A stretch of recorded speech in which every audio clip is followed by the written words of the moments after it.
পশ্চিমবঙ্গ বিজ্ঞান মঞ্চ, JBS Haldane বিজ্ঞান কেন্দ্র এবং গণদর্পণের যৌথ উদ্যোগে মরণোত্তর দেহদান অঙ্গীকার কর্মসূচি সাফল্যের সঙ্গে উদযাপিত হয়। মানবিকতা ও বৈজ্ঞানিক চেতনার বিকাশে গুরুত্বপূর্ণ এই উদ্যোগে মোট 32 জন দেহদান অঙ্গীকারপত্রে স্বাক্ষর করেন। অনুষ্ঠানে উপস্থিত ছিলেন শ্রদ্ধেয় শিক্ষক ও জনবিজ্ঞান আন্দোলনের অন্যতম মুখ আমির চাঁদ শেখ এবং গণদর্পণের সাধারণ সম্পাদক সুদীপ্ত সাহারায়।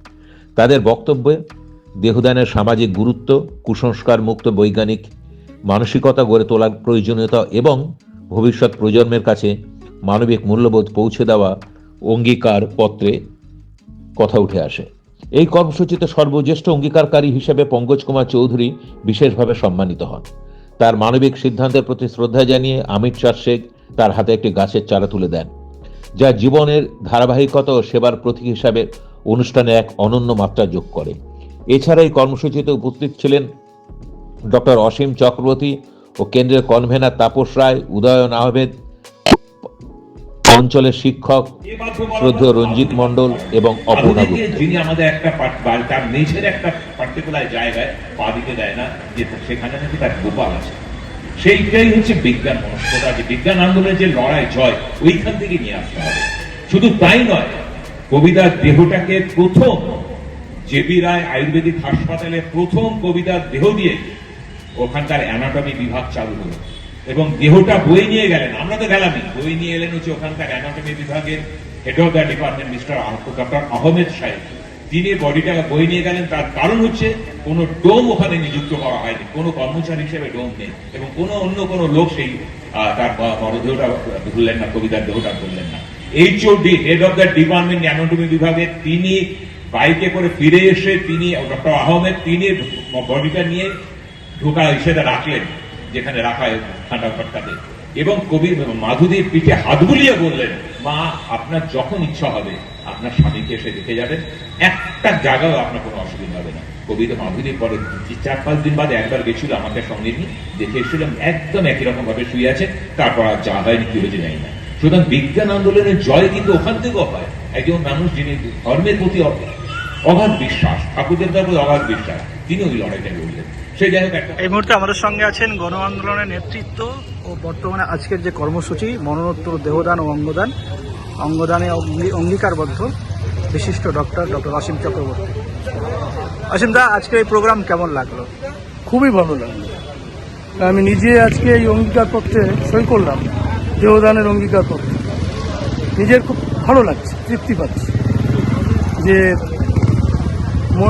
মনে হয় যে তারপরেও একটা সমাজের কাজে কোনোভাবে লেগে যাব, এটাতে মৃত্যুর ভয়টা যেন অনেকখানি কমে গেল। মরার তো একটা ভয় থাকে প্রত্যেক মানুষের, সেটা যেন অনেকটা কমে যায় যখন এই জীবনটা অন্যের কোনো স্বার্থে ব্যবহার হয়।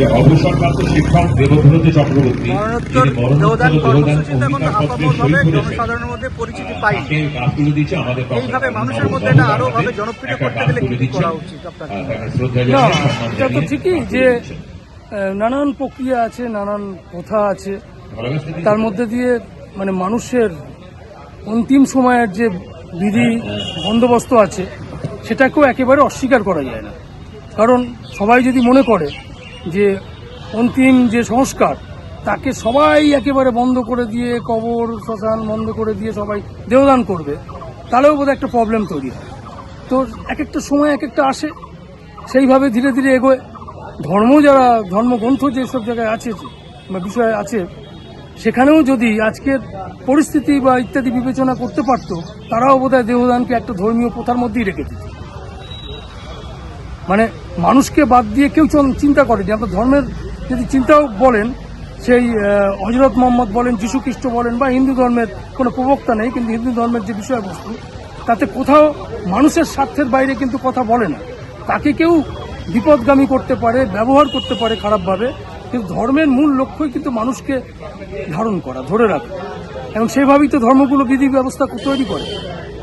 সেই জন্য আজকের যে প্রয়োজন পরিস্থিতি, সেটা ভাবলে তারাও ধর্মের কোথাও লেখা থাকতো দেহদানও একটা কর্মসূচি হতে পারে। আরো বেশি করে উৎসাহিত করার জন্য কি করবেন দেহদানের ক্ষেত্রে? এই কর্মসূচিগুলো উৎসাহিত করবে, আর ধীরে ধীরে মানুষের চেতনা যত বৃদ্ধি পাবে। যেমন একটা কথাই আছে একটা বিষয় যে একেবারে সব কিছু কন্ডিশন করে নিয়ে কোনো কিছু হয় না। একটা মুভমেন্টের আগে আমরা যদি বলি কে কে কী কী বিশ্বাস করো, সেগুলো আগে জমা দাও, তারপরে মুভমেন্টে যাব, জিনিসপত্রের দাম বাড়লো কেন জবাব চাইতে যাব, সেরকমভাবে কোনো মুভমেন্ট হয় না। মানুষের লড়তে লড়তে, হাঁটতে হাঁটতে, মিছিল করতে করতেই সভ্যতা এগোচ্ছে, চেতনা এক স্তর থেকে আরেক স্তরে পৌঁছে যায়। এটারও এই দেহদান দেহদান বা ইত্যাদি কর্মসূচিও ধীরে ধীরে চেতনার একটা স্তর থেকে আরেকটা স্তরে পৌঁছচ্ছে। পঙ্কজ কুমার রায়কে, পঙ্কজ কুমার চৌধুরী আমাদের সর্বজ্যেষ্ঠ যিনি মরণোত্তর অঙ্গীকারবদ্ধ হয়েছেন, মরণোত্তর দেহদানে অঙ্গীকারবদ্ধ হয়েছেন, তার হাতে অমিত শাহ শেখ একটা ছোট্ট উপহার তুলে দিচ্ছেন, ছোট্ট একটা গাছ তার হাতে তুলে দিচ্ছেন। খুব উৎসাহবাণী, কোনো সন্দেহ নেই।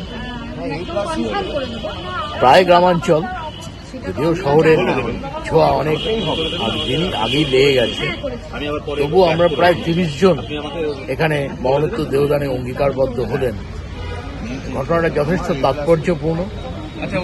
আর আমাদের অনুষ্ঠানে আজকে উপস্থিত ছিলেন কৃষ্ণনগরের জনবিজ্ঞান আন্দোলনের কর্মী আমির চাঁদ শেখ, তার কথাও সকলে শুনলেন। ধর্মের কোনো ট্যাবু নেই। মরণোত্তর দেহদান, চক্ষুদান, অঙ্গদান আন্দোলনে ধর্ম কোনো বাধা হতে পারে না। ধর্ম ব্যবসায়ীরা তারা বাধার প্রাচীর গড়ে তোলে।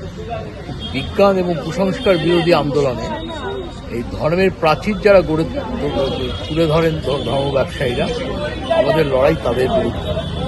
মানুষের মৃতদেহ নিয়ে এবং মৃত্যুকে ঘিরে নানান ধরনের সংস্কার আছে, কুসংস্কার আছে, সেগুলো আমরা অতিক্রম করতে চাই এবং চিকিৎসা বিজ্ঞানের কাজে মরণোত্তর দেহ এবং অঙ্গদানের যে ঘটনা, চিকিৎসা বিজ্ঞানের কাজে সেগুলোকে আমরা কাজে লাগাতে চাই, চিকিৎসা বিজ্ঞানের উন্নতি করে।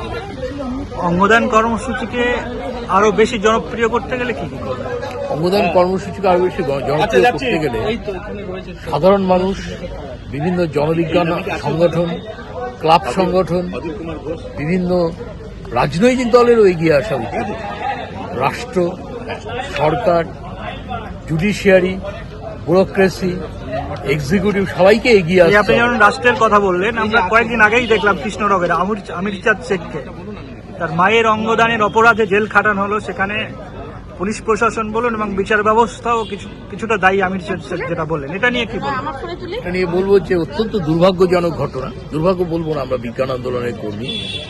দুঃখের ঘটনা যে রাষ্ট্র এই ব্যাপারে যথেষ্ট সেন্সিটাইজ নয়। রাষ্ট্র যারা পরিচালনা করেন, জুডিশিয়ারি যারা পরিচালনা করেন, পুলিশ প্রশাসন যারা পরিচালনা করেন, তাদের অনেক বেশি সেন্সিটাইজড হওয়া দরকার, তাদের অনেক বেশি এই সম্পর্কে জ্ঞান থাকা দরকার, এবং এই না থাকার ফলেই এই ঘটনাটা আরও ঘটেছে। তাদের বিজ্ঞান মনস্ক হওয়াটা অত্যন্ত জরুরি বলে আমি মনে করি।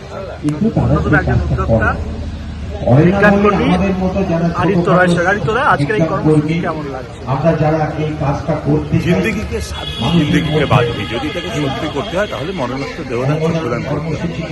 কারণ আমরা মরে গেলে হিন্দুদের ক্ষেত্রে পুড়িয়ে দেওয়া, মুসলিমদের ক্ষেত্রে মাটির নিচে সাহিত্য করার কিন্তু সেখানেই শেষ, এরপরে কিন্তু আর কিছু থাকে না। কিন্তু আমরা যদি চেষ্টা করি তাহলে অন্যের মধ্যে আমরা বেঁচে থাকতে পারি। যেমন একজন মানুষের, মৃত মানুষের চোখের কর্নিয়া দিয়ে চিকিৎসা বিজ্ঞানে অন্তত 6 জন মানুষের দৃষ্টি ফেরানো যায়, শরীরের নানান অঙ্গ প্রত্যঙ্গকে ব্যবহার করা যায়। কেন আমরা সেইটা করে অন্যান্য মানুষদেরকে, দৃষ্টিহীন মানুষের দৃষ্টি ফেরানো, অসুস্থ মানুষকে সুস্থ করাটা না করে কেন আমরা পুড়িয়ে দেব? সেই জন্যই আজকে মরণোত্তর দেহ ও অঙ্গদান কর্মসূচিতে আমাদের মধ্যে আমরা পেয়েছি আমির চাঁদ শেখ, যিনি সাম্প্রতিককালে তার মায়ের কর্ণীয় দানকে কেন্দ্র করে সারা রাত এমনকি জেল খাটতে হয়েছে। আজকের প্রোগ্রাম আপনার কেমন লাগবে?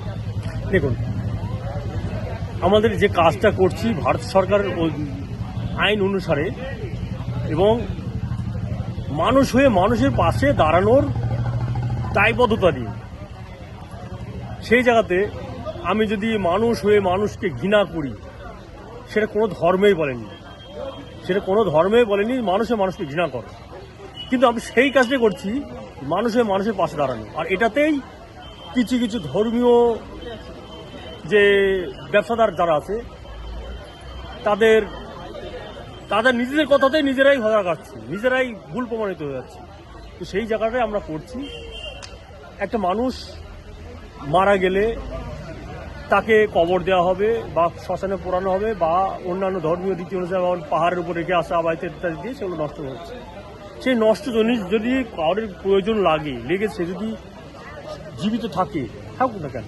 আজকেই রাজারহাটের শিকরপুরে প্রায় 25 থেকে 30 জন অঙ্গদানে অঙ্গীকারবদ্ধ হয়েছে। এটাকে কি বলবো, কিভাবে? এটা খুব ভালো, এটা খুব ভালো দিক। কিন্তু একটা জিনিস হচ্ছে, এটা হচ্ছে এই যেটা আগে অঙ্গীকারবদ্ধ হওয়া, এটা হওয়া মানে এটা প্রচার, এবং এই প্রচারটা পরবর্তীতে মৃত্যুর পরে সিদ্ধান্ত নিতে সুবিধা হয়। সুবিধা এই কারণেই সবাই জানে যে না, এটা খুব ভালো জিনিস।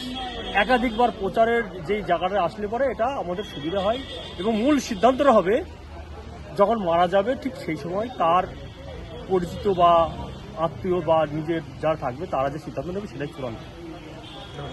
আমাদের মধ্যে আছেন বিজ্ঞান আন্দোলন কর্মী নেতৃত্ব অরুণ মুকুল রায়। আজকের এই মরণোত্তর দেহ অঙ্গদান কর্মসূচি করলেন শিকরপুরে, কেমন সাড়া পেলেন?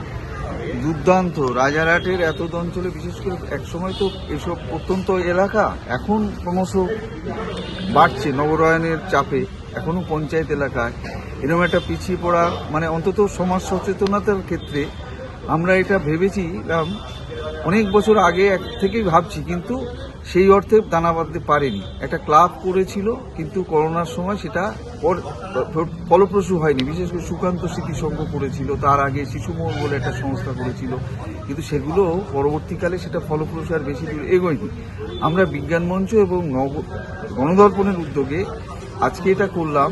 তার পেছনে বহু মানুষের অবদান আছে, এবং এই এলাকার মানুষের কাছে যেতে গিয়ে যে বিপুল সাড়া পেয়েছি আমরা অভিভূত। কারণ বিজ্ঞান মনস্ক মানুষের অভাব নেই আমাদের, তাদের মধ্যে এই স্পৃহা, সমাজের জন্য কিছু করে দেওয়ার যে ইচ্ছে প্রকাশ করেছেন মানুষরা।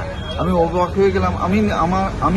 আমার স্ত্রী দিয়েছেন, আমার মামা 82 বছরের মামা দিলেন, আমাদের সকলের শ্রদ্ধেয় রঞ্জিত মণ্ডল মহাশয় দিলেন, অনেক অসুস্থ মানুষ অধীর চন্দ্র ঘোষ মাস্টারমশাই এখন পরবর্তীকালে চাকরি করেছেন।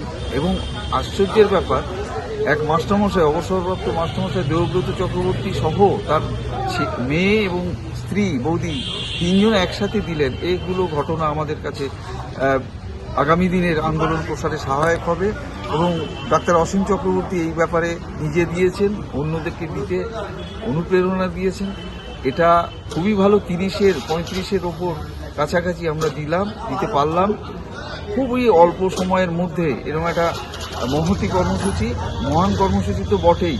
এই এখন যেমন অজ্ঞতার অন্ধকারে মানুষকে ঠেলে দেওয়ার চেষ্টা হচ্ছে, সেখানে বিজ্ঞান আন্দোলন যুক্তিবাদের প্রসার ঘটানোর যে লক্ষ্য আমরা এগিয়েছি, এটা যত বেশি মানুষের কাছে পৌঁছাতে পারবো, ধর্মের বেড়াজাল ভেঙে মানুষকে বুঝিয়ে মানুষের কল্যাণে আমার দেহ, বিশেষ করে আমার তো মনে আছে আমাদের প্রত্যেকের সর্বজন শ্রদ্ধেয় আমাদের প্রাক্তন মুখ্যমন্ত্রী শ্রদ্ধেয় জ্যোতি বসু মহাশয়, তিনি বলেছিলেন যে এতদিন জানতাম যে মৃত্যুর আগ পর্যন্ত কমিউনিস্টরা মানুষের পাশে থেকে মানুষের জন্য করতে পারে, কিন্তু আজকে যিনি যখন সই করছেন ব্রজরায়, তখন তৎকালীন গণদর্পণের সেক্রেটারি সম্পাদক রাজ্যে, তখন তিনি বললেন যে আজকে দেহদান করে আমি বুঝলাম মৃত্যুর পরেও কমিউনিস্টরা মানুষের কাছে লাগে।